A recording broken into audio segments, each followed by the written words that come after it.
మహాగణాధిపతే నమః. శ్రీ గురుభ్యో నమః. శ్రీమాత్రే నమః. ప్రేక్షకులందరికీ స్వాగతం. 2024 జూన్ మాస ఫలితాలు. ద్వాదశ రాశుల వారికి నవగ్రహ సంచారాన్ని అనుసరించి శుభాశుభ ఫలితాలు ఏ విధంగా ఉంటాయి అనే విషయాన్ని మనం తెలుసుకుందాం. అలా తెలుసుకునే ముందుగా అసలు ఈ జూన్ మాసంలో గ్రహస్థితి ఎలా ఉంది, గ్రహాల యొక్క సంచారాన్ని బట్టి మిగతా ఈ ద్వాదశ రాశుల వారికి ఏ విధంగా ఉంటుందని తెలుసుకుంటే, రవి జూన్ 15వ తారీఖున మిథునంలోకి ఉదయం 7:30 ప్రవేశించడం అనేది జరుగుతుంది. అలాగే కుజుడు జూన్ 1న మేషరాశిలోకి అంటే తన స్వక్షేత్రంలోకి ఆయన ప్రవేశిస్తాడు. అది కూడా పగలు 3:37. బుధుడు జూన్ 14వ తారీఖున మనకి వృషభం నుండి మిథునంలోకి ఆయన ప్రవేశించడం అనేది జరుగుతుంది. అలాగే గురువు మనకి మాసమంతా కూడా వృషభ రాశిలో సంచారం చేయడం.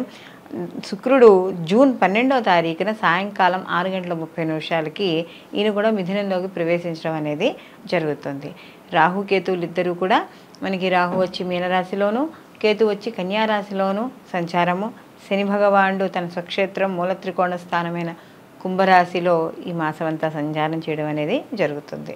అలాగే చంద్రుడు ఈ మాసం మొదలుకొని అంటే ఈ మాసం ఉత్తరాభాద్ర నక్షత్రం నుండి మొదలుకొని మరియు ఈ మాసం అంతా కూడా ప్రయాణం చేసి తిరిగి మళ్ళీ ఆయన రేవతి నక్షత్రం వరకు ఈ మాసం అంతా కూడా ప్రయాణం చేయడం అనేది జరుగుతుంది. కాబట్టి ఈ యొక్క గ్రహాల యొక్క స్థితిగతులను అనుసరించి ఇప్పుడు వీళ్ళందరికీ ఎలా ఉండబోతుందో తెలుసుకుందాం.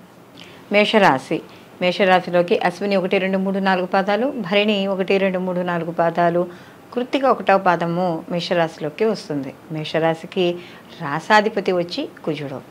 మేషరాశి వారికి ఈ మాసంలో వీళ్ళకి ఈ జన్మ అధిపతి అంటే ఈ రాశ్యాధిపతి ఎవరైతే ఉన్నారో ఈ రాశ్యాధిపతి స్వక్షేత్రంలోనే మాసం మొదలుకొని సంచారం చేయడం అనేది జరుగుతోంది.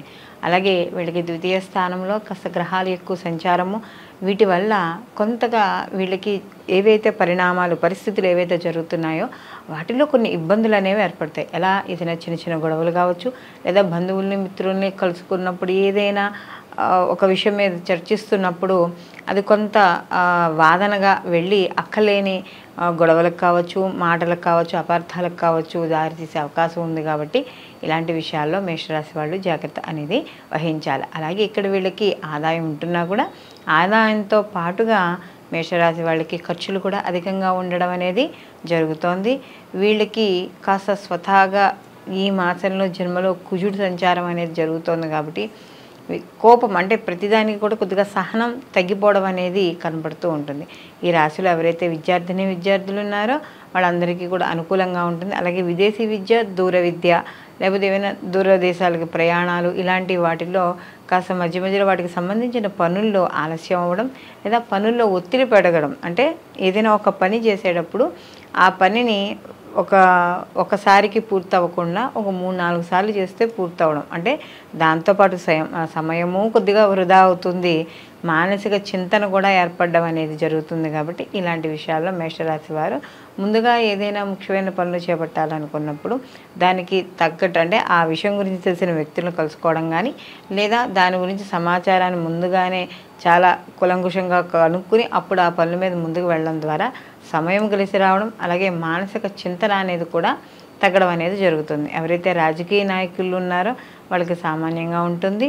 ముఖ్యంగా వీళ్ళకి ధనస్థానంలో ఎక్కువ గ్రహాలు ఈ మాస ప్రారంభంలో వీళ్ళకి ఎక్కువ గ్రహాలు సంచారం చేయడం అనేది జరుగుతుంది. కాబట్టి కాస్త వాక్స్థానం అంటే మాట్లాడేటప్పుడు స్థానంలో, కుటుంబ స్థానంలోనూ, కాబట్టి ఇంట్లో పెద్దవాళ్ళు ఎవరైనా ఉంటే వాళ్ళతో మాట్లాడేటప్పుడు వ్యవహారపరంగా కొద్దిగా జాగ్రత్త తీసుకోవడం అనేది మంచిది. అలాగే వీళ్ళకి కొద్దిగా ఎవరైనా సోదరమణులు ఎవరైనా ఉంటే ఇంట్లో అక్క చెల్లెళ్ళతో, అన్నదమ్ములతోనూ, లేకపోతే రక్త సంబంధికులతో మాట్లాడేటప్పుడు కొద్దిగా మాట జాగ్రత్తగా వ్యవహరించుకుని ముందుకు వెళ్ళడం అనేది మంచిది. అలాగే కొన్ని పనులు ఎంత ప్రయత్నించినా కూడా కొన్ని పనులు అవ్వలేని స్థితిలో ఉంటే అలాంటి వాటికి నిరాశపడక్కర్లేదు. నిదానంగా మాసాంతానికి పనులు పూర్తి చేసుకోవడం అనేది జరుగుతుంది. అలాగే ఎవరైతే వ్యాపారస్తులు ఉన్నారో వ్యాపారస్తుల్లో అంటే సెల్ఫ్గా వాళ్ళు చేసుకునే వ్యాపారస్తులు కావచ్చు, లేకపోతే భాగస్వామి వ్యాపారం కావచ్చు, ఎవరైనా సరే ఇలాంటి వాళ్ళు కాస్త చిన్న అపోహలకు కావచ్చు, లేకపోతే ఏదైనా గొడవలకు కావచ్చు దారితీసే అవకాశం ఉంటుంది. కాబట్టి ఇలాగ భాగస్వామి వ్యాపారం చేసే వాళ్ళు ఎవరైతే ఉన్నారో వాళ్ళు జాగ్రత్త వహించుకుంటే సరిపోతుంది. అలాగే జీవిత భాగస్వామి విషయాల్లో వాటిల్లో కూడా చిన్న చిన్న మాట పట్టింపులు ఏర్పడతాయి. వాటిని సానుకూలంగా కూర్చుని మీరు ఎక్కడికక్కడ షార్ట్అవుట్ చేసుకోవడం ద్వారా కొంత అపోహలకు కావచ్చు, లేదా ఏదైనా గొడవలకి ఎక్కువగా అంటే ఏదైనా పెద్దవాళ్ళ వరకు గొడవలు వెళ్ళడం ఇలాంటివి ఏమైనా వచ్చే ఉండుంటే అవి ఆగే అవకాశం ఎక్కువ ఉంటుంది. సంతాన విషయాల్లో వీళ్ళకి అనుకూలంగా ఉంటుంది. అలాగే శత్రువులు ఎంత మీ మీద దాడి చేద్దాం అనుకున్నా కూడా ఎక్కడొక్కడ భయం అనిపిస్తున్నా కూడా ఆ శత్రువుల శాతం అనేది కొంత మీకు తగ్గుతూ ఉంటుంది. ఎందుకంటే షష్టమ స్థానంలో కేతు యొక్క సంచారం అనేది నడుస్తుంది కాబట్టి మిమ్మల్ని ఎంత పాడు చేద్దామని శత్రువులు ప్రయత్నించినా కూడా మీరు దానికి దొరకకుండా తెలివిగా మీ పనులు మీరు పూర్తి చేసుకోవడం అనేది జరుగుతుంది. అలాగే ఎవరైనా సినీ కళారంగాల్లో ఉన్న వాళ్ళకి, అలాగే ఈ లలిత కళకు సంబంధించిన వాళ్ళు ఎవరైతే ఉన్నారో వాళ్ళందరికీ కూడా అనుకూలంగా ఉంటుంది. మంచి అవకాశాలు లభించడం అనేది జరుగుతుంది. మొత్తం మీద ఈ మేషరాశి వారికి చూసుకుంటే ఆరోగ్య విషయాలు కూడా కొంతవరకు వీళ్ళకి అనుకూలంగానే ఉంటాయి.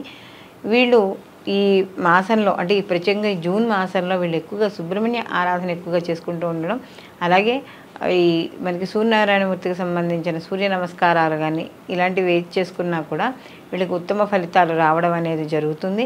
అలాగే వీళ్ళకి ఏదైనా ముఖ్యమైన పనుల మీద బయటికి వెళ్ళేటప్పుడు మాత్రం దగ్గరలో మీకు ఇక్కడ ఏమైనా సుబ్రహ్మణ్య స్వామి గుడి ఉంటే స్వామివారిని దర్శనం చేసుకుని మీరు పని మీద ముఖ్యమైన పనులు బయటికి వెళ్ళడం ద్వారా అనుకున్న పనులు సకాలంలో పూర్తి చేసుకోవడం అనేది జరుగుతుంది. ఇప్పుడు మనం మాస ఫలితాలు చూసుకున్నాం కదా. అయితే ఇప్పుడు మనం చూసిన మాస ఫలితాలు ఇవి గోచార ఫలితాలు. గోచార ఫలితాలు అంటే మనకి కేవలం 30% మాత్రమే వీటి ప్రభావం అనేది చూపించడం అనేది జరుగుతుంది. అయితే ప్రతి వాళ్ళు కూడా ఈ యొక్క గోచార ఫలితాలతో పాటుగా వాళ్ళ యొక్క జన్మజాతక ఫలితాలు కూడా తప్పకుండా పరిశీలించుకోవాలి.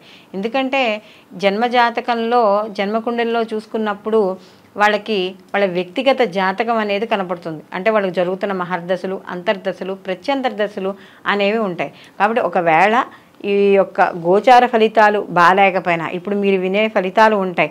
ఆ ఫలితాల్లో మీకు వ్యతిరేక ఫలితాలు కనపడుతున్నా మీ వ్యక్తిగత జాతకంలో కానీ అనుకూలంగా ఉన్నా, అంటే జరుగుతున్న మహర్దశలు అనుకూలంగా ఉన్నాయనుకోండి, అప్పుడు ఫలితాలు ఎలా ఉంటాయి?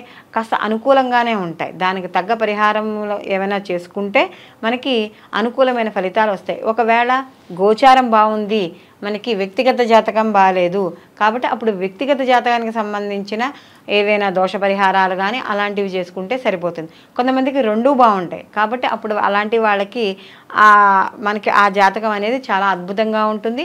వాళ్ళు పొందే ఫలితాలు కూడా చాలా అనుకూలంగా ఉంటాయని చెప్పవచ్చు. కాబట్టి ఇప్పుడు మన ఈ ఎప్పుడూ చెప్పుకునే మాస ఫలితాలు ఏవైతే ఉన్నాయో ఆ మాస ఫలితాలు గోచార ఫలితాలతో పాటు వ్యక్తిగత జాతకాలను కూడా తప్పకుండా పరిశీలించుకుని రెండూ బ్యారేజ్ చేసుకుని అప్పుడు మాత్రమే ఈ ఫలితాలు అనేవి తప్పకుండా చూసుకోవాలి. సర్వేజన సుఖినో భవంతు. లోకా సంస్థ సుఖినో భవంతు.